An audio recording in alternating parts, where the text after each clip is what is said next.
Salut, c'est Trado, content de vous retrouver pour la mise à jour de l'indice parisien. Alors, le beau début de séance n'a pas tenu, puisque en ouverture, on avait même pris 0,64%. Au plus, on a pris plus de 1%, et finalement, c'est bien dans le négatif que l'on clôt la séance avec 0,33% abandonné. Et les raisons sont à chercher du côté des fondamentaux qui se sont avérés vraiment très décevants.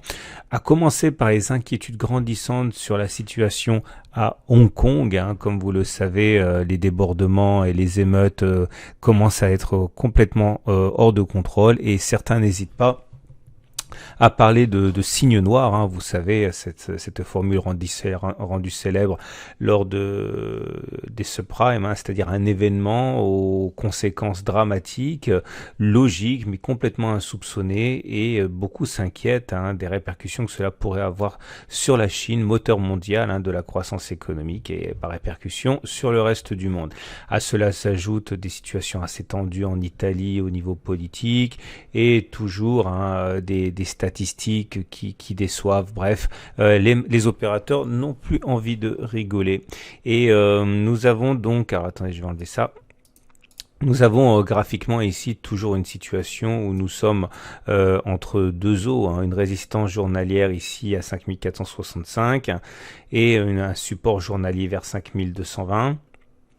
On ne peut pas savoir véritablement lequel de ces deux repères sera touché en premier, même s'il y a un ballottage favorable ou baissier étant donné la tendance qui est baissière. Mais bon, c'est pas une certitude. Ce qui est plus évident, c'est qu'il devrait normalement y avoir une réaction baissière, encore une fois statistiquement, sur le niveau de résistance, ou une réaction haussière sur le niveau du support. Alors l'idée, une fois qu'on y sera, s'il y a une réaction, vous le savez, imaginons qu'on soit en bas là, l'idée sera de tenter un trade haussier avec pour objectif d'aller chercher, on verra à ce moment là, une résistance, mais avec un stop loss en dessous en cas de clôture sous la résistance, et sous le support, et inversement si on va chercher la résistance en premier. Alors je profite de cette vidéo pour dire ce que je dis à chaque fois, systématiquement. Encore une fois, l'analyse technique ne consiste pas le trading ne consiste pas à savoir où vont aller les cours. Le trading consiste à savoir ce que vous allez faire lorsque les cours seront arrivés ici ou là. L'analyste technique tente de savoir où vont les cours, mais bon, ça fonctionne dans quoi? On va dire 2 fois sur 3 au mieux. Le trading, quant à lui, consiste non pas à deviner où vont aller les cours, mais reconnaître des signaux d'achat et reconnaître des signaux de vente, et tenter de les exploiter. Alors, à titre personnel, vous le savez, j'ai un biais qui est plutôt baissier, mais je n'interviendrai pas en swing maintenant, avant d'avoir soit été au contact de la résistance journalière, soit du support journalier. On passe aux éléments purement techniques, à commencer par la moyenne mobile à 20 jours, dont vous savez qu'elle est descendante, ça fait un moment, donc en tendance baissière. On sait très bien, je récapitule pour les nouveaux, que le croisement fort baissier M7T20 a provoqué cette pesanteur, et c'est ce chemin douloureux vers le sud.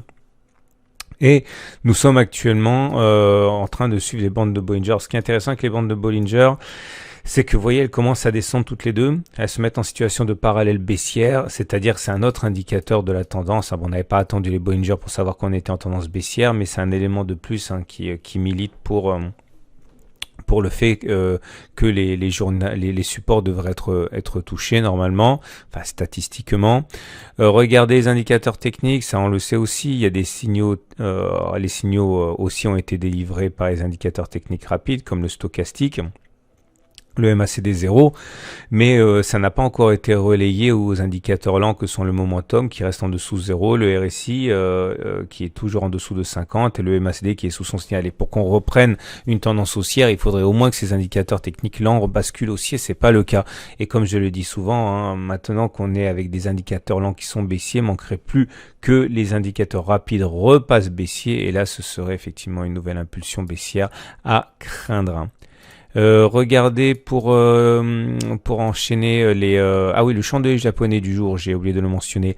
Bon, c'est un chandelier technique qui n'a pas une grande signification, mais le fait qu'il soit rouge signifie qu'on a clôturé plus bas que l'on a ouvert. C'est pas beau, c'est pas positif. Surtout que l'on clôture dans le tiers baissier, hein, donc on a des éléments ici qui militent pour l'inscription de plus bas.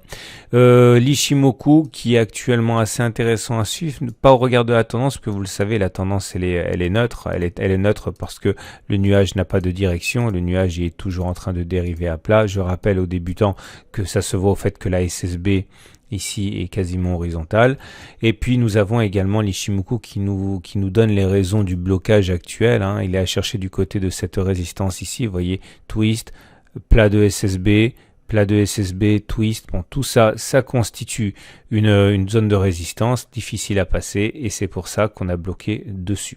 Voilà, il me reste plus qu'à vous inviter à regarder le texte éventuellement si vous voulez qui est sur le blog et également à regarder les vidéos du week-end, celle de l'or. L'or continue à progresser alors que les indices suffoquent et pour terminer également les matrices de trading et les analyses de moyen et de long terme. Et puis bien sûr il y a des analyses actions également sur le blog. Voilà, à demain pour la mise à jour.